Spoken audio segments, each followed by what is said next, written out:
Hello, je suis à la page 33 de mes notes de cours du chapitre 2. Nous allons résoudre à cet endroit la situation 3 de la section 1.5 de ces gains. Elle s'intitule « De l'accélération à la position en passant par la vitesse ». On la retrouve dans ces gains à la page 55. On interrompt la vidéo et on en fait une lecture. Après une première lecture, on essaie de le résoudre, donc on le relit une nouvelle fois. On a comme donnée de problème qu'on a une position initiale x0 est égale à 6 mètres. On va avoir plusieurs positions, donc c'est mieux de l'appeler x0 et les autres positions 1, 2, 3, 4, 5 que de l'appeler x initiale. On nous donne un premier temps, on nous dit qu'il se passe quelque chose entre t est égal à 0 et t est égal à 3 secondes. Donc une façon mathématique de l'indiquer, c'est que t est plus grand ou égal à 0, mais plus petit ou égal à 3. Donc c'est le temps entre ces deux choses-là. Pendant ce temps-là, il y a une accélération de connu, l'accélération selon x, qui est égale à moins 2 mètres secondes. Donc, ce n'est pas une valeur absolue, ce n'est pas un module, c'est une accélération selon x. Donc, il y a une correspondance entre ces deux données-là. Pendant cet intervalle de temps-là, j'ai telle chose.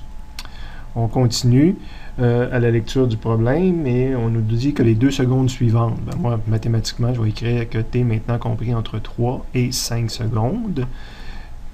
Que l'accélération selon x est égale à 2 mètres secondes pendant cet intervalle. Et comme question, on nous demande de construire 3 graphiques. Donc, un graphique d'accélération, donc AX en fonction du temps. Donc, c'est un graphique d'accélération, c'est des mètres par seconde carré. Un graphique de vitesse. Un graphique de vitesse, vous allez par l'avoir. V, vitesse en fonction du temps, combien de mètres par seconde. Et un graphique de position. On nous donne des positions, des accélérations au départ, donc c'est peut-être le graphique d'accélération qui est plus facile à faire. Vous avez vu, je partais d'une page blanche, là, même si dans ces gains on voit des choses. On n'a rien au départ, donc on va construire à partir d'une page blanche. Donc je me prépare à faire un graphique d'accélération. Je me mets des échelles pour couvrir de moins 2 à 2. Je me mets des secondes pour couvrir un certain temps aussi, et je vais me mettre à construire mon graphique. Dire je vaux moins 2, probablement qu'ici j'ai mis pendant 3 carreaux, pour chaque carreau représente une seconde, puis je vaux plus 2 pendant 3 autres secondes. Donc ça c'est ma trace pendant 2 autres secondes, excusez. Donc ça c'est ma trace d'accélération. Donc ici c'était 2 secondes, 4 secondes, 6 secondes. Donc j'ai répondu à la première question. Deuxième question, on me demande de faire un graphique de vitesse. Donc, je me prépare à faire un graphique de vitesse, mais je dois me trouver un outil pour ce faire. Mes outils se trouvent dans le document qui présente tous les résumés des chapitres. Je suis en train de travailler le chapitre 2 pour l'instant, c'est facile. Je me dis, je vais trouver quelque chose dans le chapitre 2. Si je connais, tout ce que je connais, c'est un graphique d'accélération. Donc, si je connais le graphique d'accélération, que je vais avoir le graphique de vitesse. Hop! En bas de la page ici, vitesse à partir du graphique de l'accélération instantanée. Donc, en bas de la première page des résumés. Ma vitesse finale va être donnée par ma vitesse initiale, plus l'air sous la courbe de l'accélération. Donc, si je connais ma courbe d'accélération, puis je connais ma vitesse initiale, on avait oublié, je connais ma vitesse initiale dans le problème. On y retourne immédiatement. À la lecture du problème, on me disait qu'il était initialement immobile, donc j'aurais pu également ajouter que je connaissais la vitesse initiale de 0 mètres seconde. Okay, donc V à 0 est égal à, excusez, on va reprendre, quand on fait des ajouts en ligne comme ça, on peut faire des petites erreurs, et voilà, j'ai rajouté la donnée qui était connue, ça je l'ai perdu dans le cours de l'échange, et voilà. Donc, puis j'ai perdu mon mètre par seconde. Et voilà, on est tout remis à l'endroit. Et je vais copier ici l'outil que je vais utiliser. Donc, j'ai ce que je suis allé voir sur la feuille de formule tout à l'heure. Et je peux me mettre à l'utiliser. Dire, ma vitesse initiale, c'était 0. J'aurais pu tracer mon premier point, comme un point 0. Et je vais calculer un premier point. Puis je vais y aller à coup de... à toutes les 2 secondes. À toutes les 1 seconde. OK. Donc, ma vitesse initiale est égale à 0 mètres seconde. Alors, je l'avais écrit ici. Je me demandais ce que je l'avais écrit. Mais on l'avait écrit quelque part ici. Évidemment, selon x, que ce soit 0 positif ou négatif, cela ne change rien. Ma première vitesse selon x va être ma vitesse 0 selon x, plus une première aire. Fait que c'est les aires que j'avais dessinées en haut ici. Donc, ma première aire jusqu'à 1 seconde, c'est l'aire qu'il y a ici. Donc, je pars de vitesse 0, plus l'aire qu'il y a ici, mais c'est un rectangle, 1 comme base, moins 2 comme hauteur. Donc, c'est un rectangle de moins 2. Il faut penser à prendre le signe. Donc, c'est 1 fois moins 2. Donc, ça me donne une vitesse de moins 2, ce qui me permet de tracer le point qui est ici. Ma prochaine vitesse à 2 secondes, à quel endroit je vais la tracer? Bien, ça va être ma vitesse que j'avais à 1 seconde, plus la prochaine aire. Donc, la prochaine aire, c'est le AZ2 qui est ici. Donc, ma vitesse, c'était maintenant moins 2, plus la prochaine aire. On s'aperçoit qu'on va toujours faire des rectangles. C'est une situation facile, on va toujours faire des rectangles de moins 2 pour les 3 rectangles d'en bas. Donc, je suis rendu à moins 4. J'aurais pu écrire juste A1, A2. C'est par après que j'ai probablement ajouté une petite lettre parce que je vais avoir d'autres A1, A2 plus tard. Fait que c'était pour les différencier. Mais je l'aurais très bien accepté avec des A1, A2 ici. À 3 secondes, où suis-je rendu? À 3 secondes. Donc, je pars de où j'étais à 2 secondes. De où j'étais, je pars de vitesse. Là. Quelle vitesse que j'avais à 2 secondes, plus la prochaine aire. Donc, j'étais à moins 4, plus une aire de moins 2. Je suis rendu à moins 6. Donc, ma position... Ça, c'était à 2 secondes, je vais dessiner le moins 4. À 3 secondes, je vais dessiner le moins 6. Et maintenant, donc ça, c'était ma troisième aire. Et maintenant, je passe au-dessus. Ma vitesse a changé, mais je vais quand même calculer ma vitesse à 4 secondes. Donc, c'était ma vitesse à 3 secondes, plus la prochaine aire. Donc, c'était mon moins 6. Mais la prochaine aire, oui, c'est encore un carré de 2.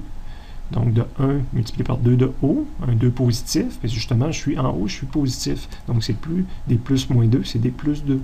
Je retombe à moins 4. Donc, mon prochain point dessiné devrait être à moins 4. Et finalement, j'en dessine également une à 5 secondes. Donc, quelle est ma vitesse à 5 secondes? C'est ma vitesse à 4 secondes plus le prochain carreau d'air. Donc, c'était le moins 4 plus le 2 égale à moins 2.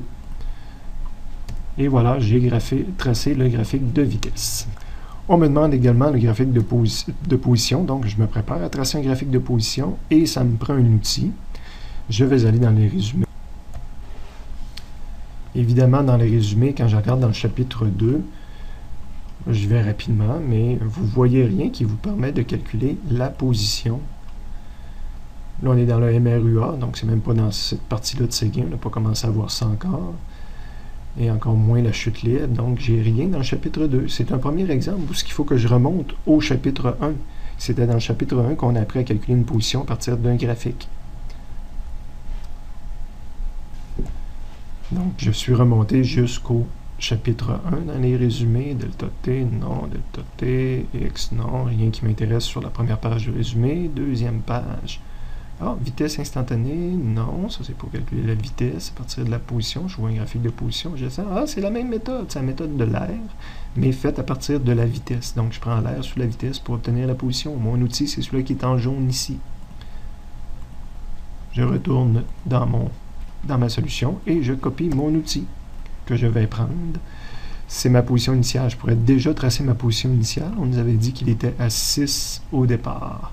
Donc, ça, c'est 6 qu'on a perdu ici en faisant des corrections. Je m'en excuse.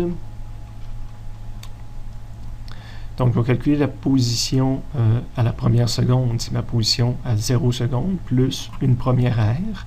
Mais là, les aires, maintenant, c'est les aires sous la courbe de V ou entre la courbe de V et l'axe. Donc, ma première aire, c'est l'aire qui est ici. Donc, ça va être des aires de rectangle avec 1 toujours comme base. Mais dans ce cas-ci, je m'en vais jusqu'à moins 2. Donc, j'étais à 6 et je fais un calcul d'air base fois hauteur divisé par 2. 1 fois moins 2.